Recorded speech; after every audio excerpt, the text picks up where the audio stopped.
नमो नमः।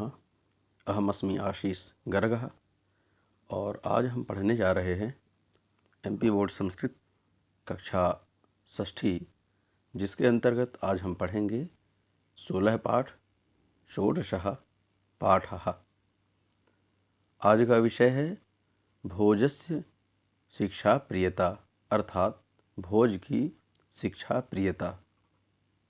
प्यारे बच्चों, इसमें जो प्रमुख शब्द हैं अक्त्वा और ल्यप, इन प्रत्ययों का प्रयोग किया गया है। तो ये जो प्रत्यय हैं इनका प्रयोग कहाँ पर कैसे किया जाता है पाठ के माध्यम से हम समझेंगे।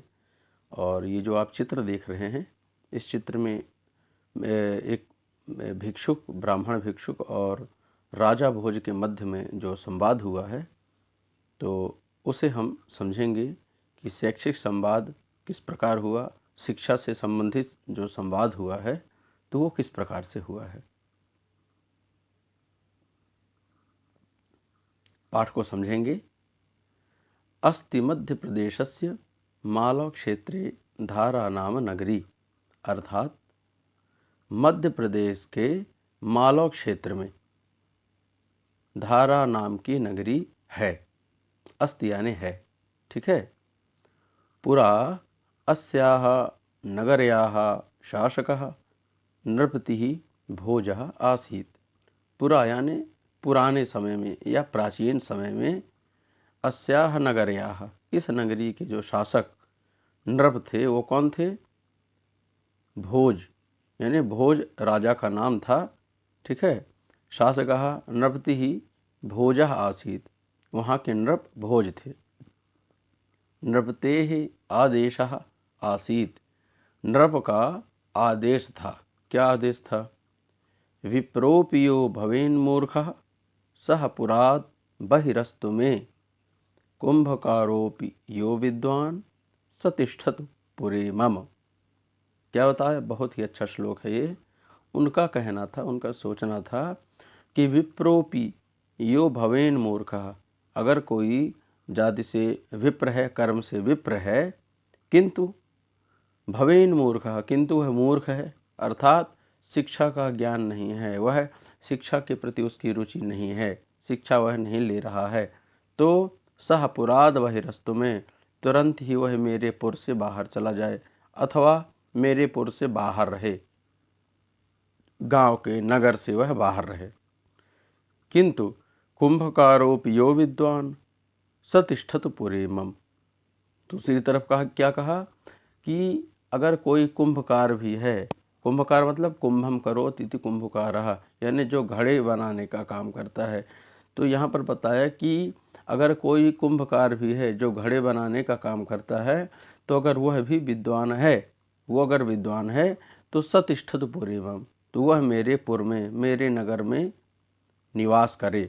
इस प्रकार तो कुल मिलाकर के राजा का जो कहना था वो ये कहना था कि कोई भी व्यक्ति शिक्षा के बगैर नहीं रह सकता, यानी शिक्षित जो व्यक्ति शिक्षा को महत्व देता है जीवन में, तो मैं उसे महत्व दूंगा, वह मेरे स्थान में, मेरे इस नगर में रहे। और जो व्यक्ति शिक्षित नहीं है, जो व्यक्ति शिक्षा के प्रति जागरूक नहीं है, तो वह इस नगर में ना रहे, उसका इस नगर में कोई स्थान नहीं है। इस प्रकार भोजस्य शिक्षा प्रियता कारणेन शिक्षिताः जनाः एव धारानगर्यां वसन्ति स्म। भोजस्य शिक्षा प्रियता यानी भोज की शिक्षा प्रियता के कारण ही जनाः, शिक्षिताः जनाः, अर्थात जो शिक्षित लोग थे तो धारा नगरी में बसते थे, रहते थे। ये जो धारा नगरी है क्या है? धार, जो धार जिला है इंदौर के पास, तो प्राचीन नाम इसका जो है वह धारा नगरी ही है। एकदा उद्यान मार्गे विहरन् भोजः किमपि विप्रम अपश्यत्। एक बार की बात है कि उद्यान के मार्ग में, बगीचे के मार्ग में विचरण करते हुए भोज ने क्या किया? किमपि विप्रम अपश्यत्, किसी विप्र को देखा, किसी ब्राह्मण को देखा। और क्या देखा? तस्य हस्ते चर्ममयं कमंडलुम, तस्य हस्ते चर्ममयम कमंडलुम दृष्ट्वा, नीचे की लाइन देखेंगी, तस्य हस्ते यानी उसके हाथ में चर्म युक्त यानी चमड़े का कमंडल देखकर यानी दृष्ट्वा, दृष्ट्वा अर्थात देखकर, ठीक है, चमड़े का कमंडल देख करके, तम च अति दरिद्रम ज्ञात्वा, और उसे अति दरिद्र यानी बहुत ही गरीब जान करके, ज्ञात्वा यानी जानकर, ज्ञात्वा राजा अपृक्षत, राजा ने पूछा, क्या पूछा, कहा विप्र चर्म पात्रम किमर्थम हस्ते वहसी, राजा ने पूछा कि अरे विप्र, ये चमड़े का जो पात्र है इसे हाथ में क्यों ढो रहे हो। चर्म पात्रम किमर्थम हस्ते वहसी, चमड़े का पात्र हाथ में क्यों ढो रहे हो। सह च विप्रहा मुख शोभया विनम्र प्रश्नेन च तम भोजम मत्वा प्रणम्य अकथयत। यहाँ पर देखिए अभी एक तो प्रत्यय है और यहाँ पर ल्यप प्रत्यय है, ठीक है। अर्थ समझेंगे। सह च विप्रहा, जो वो विप्र था, सहज विप्रहा मुख शोभया विनम्र प्रश्न, यानी मुख से सुंदर और विनम्र प्रश्न के, क्योंकि राजा ने उनसे बड़ी विनम्रता से प्रश्न पूछा था, तो विनम्र प्रश्न यानी विनम्र प्रश्न के द्वारा उन्होंने अंदाज लगा लिया, ठीक है। उन्होंने सोचा कि तम भोजम मत्वा, उस विप्र को पता चला कि नहीं, ये निश्चित रूप से ये राजा ही होंगे, क्योंकि इनकी वाणी में मिठास है और विनम्रता है। तो प्यारे बच्चों, निश्चित रूप से संसार में जो व्यक्ति बड़ा होता है ना, नमन्ति फलिनो वृक्षाः नमन्ति गुणिनो जनाः शुष्क वृक्षाश्च मूर्खश्च न नमन्ति कदाचन, यानी जो व्यक्ति बड़ा होता है वही हमेशा झुकता है और उसी के वाणी में मिठास होती है, विनम्रता होती है। किंतु जो मूर्ख व्यक्ति होता है तो वो व्यक्ति ना तो झुकने को तैयार होता है और ना मीठी वाणी बोलता है। तो राजा के मीठे प्रश्नों को सुन करके और विनम्र वाणी को सुन करके उसे समझ में आ गया कि यह भोज होंगे। तो भोजम मत्वा, भोज मान करके क्या किया, प्रणम्य, प्रणाम किया और कहा, अकथयत, क्या कहा, देव संप्रति लौहस्य ताम्रस्य च अभावः जातः, क्या कहा, हे देव, इस समय लोहे और तांबे का अभाव हो गया है, अतः चर्ममयम पात्रम वहामि, इसीलिए मैं चमड़े का पात्र ढो रहा हूँ या चमड़े का पात्र प्रयोग कर रहा हूँ। भोजः पुनः अपृच्छत, भोज ने उनसे फिर से पूछा, क्या पूछा, कहा विप्र कथम लौह ताम्रयोः अभावः, तदा विप्रः पद्यम पठति। भोज ने उनसे पुनः प्रश्न किया, विप्र, क्या कहा, विप्र कथम लौह ताम्रयोः अभावः, कहा कि किस प्रकार लोहे और तांबे का अभाव है, आप स्पष्ट करिए। तदा विप्रः पद्यम पठति, तब विप्र ने एक पद्य पढ़ा और उस माध्यम से उन्होंने अपनी बात कह दी। क्या कहा, अस्य श्री भोजराजस्य द्वयमेव सुदुर्लभम शत्रूणां श्रृंखलैः लौहम ताम्रम शासन पत्रकैः। क्या कहा, अस्य श्री भोजराजस्य, यानी ये भोजराज के राज्य में, अस्य श्री भोजराजस्य द्वयम एव सुदुर्लभम, यानी दोनों चीज ही बड़ी सुदुर्लभ हो गई हैं, बड़ी दुर्लभ हो गई हैं। क्यों, शत्रूणाम श्रृंखलैः लोहम ताम्रम शासन पत्रकैः, क्योंकि राजा भोज के राज्य में जो शत्रु हैं तो उन्हें श्रृंखलाओं से बांध दिया गया है, अर्थात कोई भी शत्रु राज्य में उपद्रव नहीं कर सकता, तो सारे शत्रुओं को श्रृंखलाओं से बांध दिया गया है। तो लोहे की श्रृंखलाओं का प्रयोग उनमें हो गया है।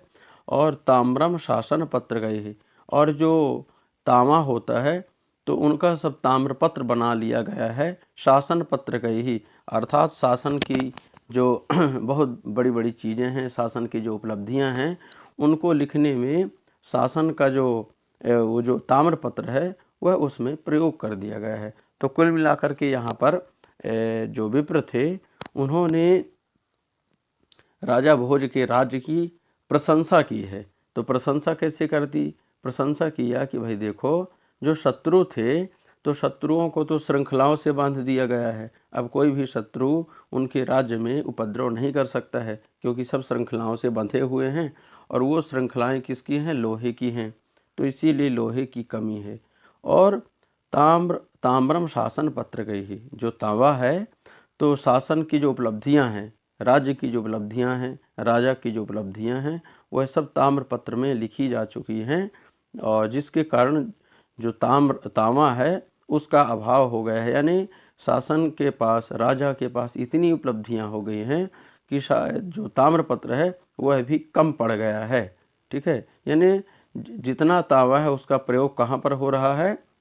शासन के पत्रकों को लिखने में हो रहा है। तो इस प्रकार जो विप्र थे उन्होंने राजा को बड़ी ही चतुराई और बड़ी ही विद्वता से अपनी बात रख दी। राजा प्रसन्नो भूत्वा, भूत्वा यानी होकर, यहाँ पर अक्त्वा प्रयोग किया गया है, तो प्रत्यय का। क्या हुआ? राजा प्रसन्नो भूत्वा तस्मै कवये ताम्र प्रशस्ति पत्रम धन राशिम च पुरस्कार रूपेण अयच्छत। राजा प्रसन्न होकर के उन्हें, है ना, कवये, वो जो कवि थे, उनको ताम्रपत्र और धन राशि, ताम्र प्रशस्ति पत्र दिया कि नहीं, ये बहुत बड़े कवि हैं, बहुत अच्छा बोलते हैं, बहुत विद्वान हैं।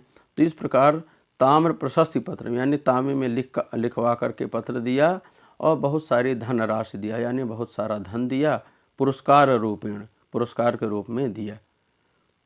शिक्षितानाम सम्मान कारणेन, यानी शिक्षितों के सम्मान करने के कारण ही भोजस्य नाम अद्यापि भारतीय प्रसिद्धम, भोज का नाम आज भी प्रसिद्ध है।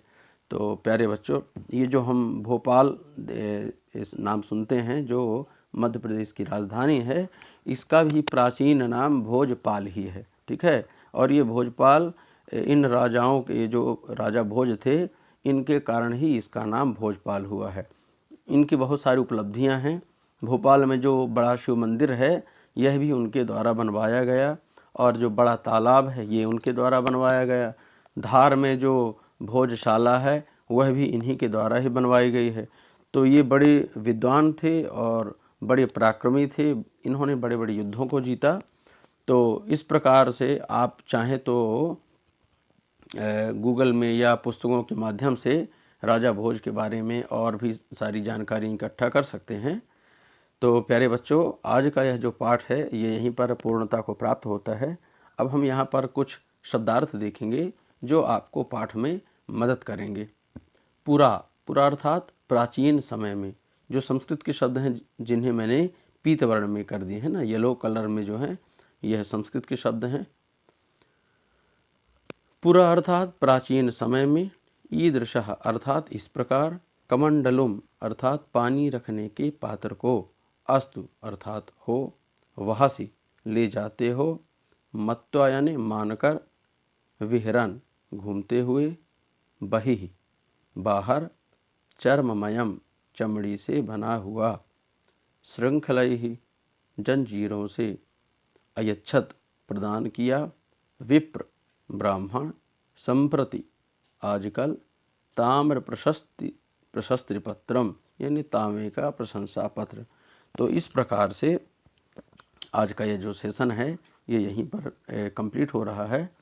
प्यारे बच्चों, आप लोगों को इसमें अगर किसी प्रकार की कोई समस्या है तो आप अपने जो विचार हैं कमेंट बॉक्स में लिख सकते हैं, और जो भी इस चैनल में नए हैं तो वो इस चैनल को लाइक करें, सब्सक्राइब करें, ताकि भविष्य में आने वाले जो वीडियो हैं वो उन्हें आसानी से उपलब्ध होते रहें। तो मिलते हैं अगले नए वीडियो में, तब तक के लिए नमः संस्कृताय।